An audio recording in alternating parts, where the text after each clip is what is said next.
काम बिगाड़ा। तीन बहुओं के रवैये से सासू माँ बहुत परेशान थी। दरअसल बात ये थी कि तीनों बहुओं में किसी बात को लेकर अनबन हो गई थी। तब से ही तीनों एक दूसरे से मुंह फुलाए रहती थी। ना कोई सीधे मुंह किसी से बात करती, ना किसी का कहना मानती। पड़ोसी भी इस बात को जानते थे और जाने कैसे कैसे बातें भी करते।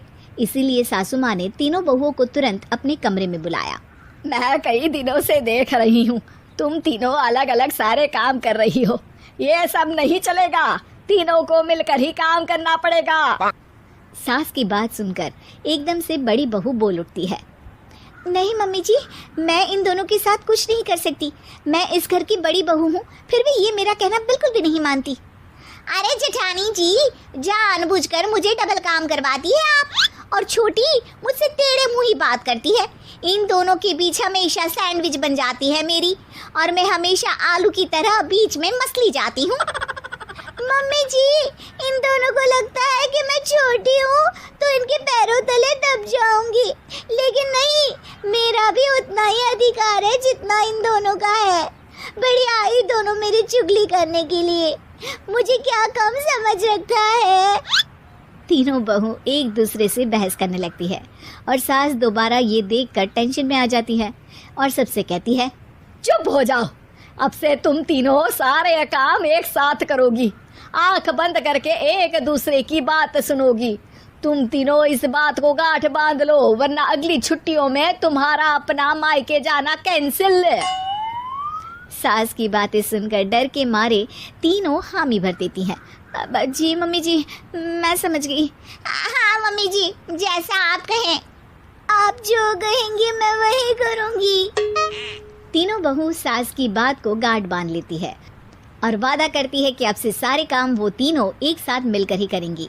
ये सब देखकर सास खुश हो जाती है और वहाँ से चली जाती है। नीचे जाकर वो देखती है कि घर में शर्मा जी आए हुए होते हैं। सास जोर से आवाज लगाकर कहती है, अरे बहू, जरा चाय बनाकर तो लाना, शर्मा जी आए हैं। सास की बात सुनकर तीनों बहू तुरंत किचन की ओर भागती है और चाय बनाना शुरू कर देती है। मुझे तो एकदम मसाले वाली कड़क चाय पसंद है, तो हम शर्मा जी के लिए मसाले वाली चाय ही बनाएंगे। अरे नहीं दीदी, गर्मी के मौसम में मसाला चाय कौन पीता है? मैं तो शर्मा जी के लिए इलायची वाली चाय ही बनाऊंगी। ये कैसी बात कर रही हैं आप दोनों?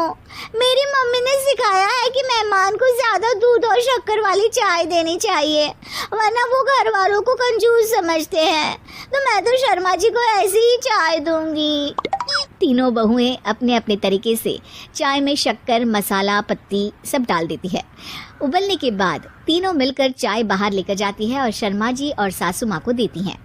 चाय पीने के बाद शर्मा जी सासू माँ को देखकर शर्मा जाते हैं और शर्मिंदा महसूस करते हैं कि आखिर उन्होंने चाय पीने के लिए हामी क्यों भरी। सासू माँ भी चाय पीना शुरू करती है और कहती हैं, अरे बहू, ये कैसी चाय बनाई है? चाय है या मीठे दूध की बासुंदी?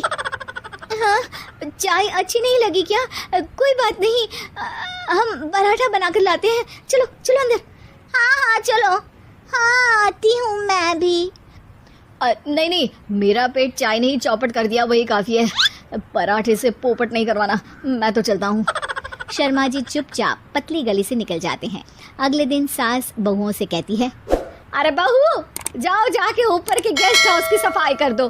कल हमारे यहाँ मेरे दूर के रिश्तेदार आने वाले हैं, तो पूरे कमरे को चमका देना, समझी? तीनों बहू सास की बात को मानकर ऊपर सफाई करने चली जाती हैं और तीनों कमरे की सफाई चालू कर देती है। बड़ी बहू मकड़ी के जाले साफ करती है, तो बीच वाली झाड़ू लगाना और छोटी वाली सर्फ डालकर जमीन धोना शुरू कर देती है। अरे दीदी, जेठानी जी, अभी मैंने पूरी फर्श धोई और आप फिर से धूल नीचे गिरा रही हैं। और मछली जेठानी जी, आप बिना झाड़ू की धूल यहाँ छटक रही हैं। अरे तीनों को साफ करना है, एक साथ सफाई करते हैं ना। अरे वही तो, हम साथ साथ हैं, घर साफ साफ है। तीनों बहू ऐसे ही काम में उलझ जाती है और 2 घंटे तक एक ही कमरे की सफाई करती रहती है। बहुत देर से अपनी बहुओं को ना देखने के कारण सास ऊपर कमरे में उन्हें देखने जाती है, लेकिन कमरे में घुसती ही वो गीली फर्श पर फिसलने के कारण नीचे गिर जाती है। ओरी मोरी मैया, हड्डी मरोड़ के रख दी। आए मेरी तो कमर ही टूट गई रे। तीनों बहुएं सास को उठाती हैं और बिस्तर पर सुला देती है। अरे मेरे हाथ पैर दर्द कर रहे हैं, दबा दो आराम मिलेगा। हाँ जी माँ जी। अरे जी माँ जी माँ जी। और तीनों बहुएं एक साथ सास के हाथ को दबाना शुरू कर देती हैं। माँ की तो चीख ही निकल जाती है और नतीजा ये होता है कि सास के बचे हुए शरीर में भी दर्द उठ जाता है। हाय राम, ये क्या कर दिया तुम तीनों ने। अरे मेरी तो किस्मत ही फूटी है कि तुम जैसी बहुएं मुझे मिली। हे भगवान, पूरे शरीर में दर्द बढ़ गया है। अब तो पता नहीं कि चल भी पाऊंगी या नहीं। माफ करो, मुझे गलती हो गई मुझसे कि तुम तीनों को एक साथ काम करने के लिए बोला। सोचा था तीनों मिलके अच्छे से काम करेगी, लेकिन बड़े बुजुर्ग सही कहते थे कि 3 तिगाड़ा काम बिगाड़ा। तुम लोगों ने ये बात ना आज साबित करके दिखा दी। तुम तीनों को तो समझाना यानी मानो भैंस के आगे भी न बजाना है। तुम्हें अकेले अकेले काम करना है ना, तो अब से तुम अकेले ही अपना अपना काम करो। तीनों बहुएं वहां से जाने लगती है। अरे कहाँ जा रही हो? आप ही ने तो कहा कि अपना अपना काम करो, तो मुझे मुल्तानी मिट्टी लगानी है। अरे मुझे अभी तो नेल पॉलिश लगानी है। मुझे ना मेहंदी लगानी है। सास अपना सर पीट लेती है और कहती है, अरे मुझे भी लगाना है कुछ। क्या माँ जी? क्या माँ जी? क्या माँ जी? तुम्हारे घर वालों को फोन तुम्हारी हरकतें बताने के लिए।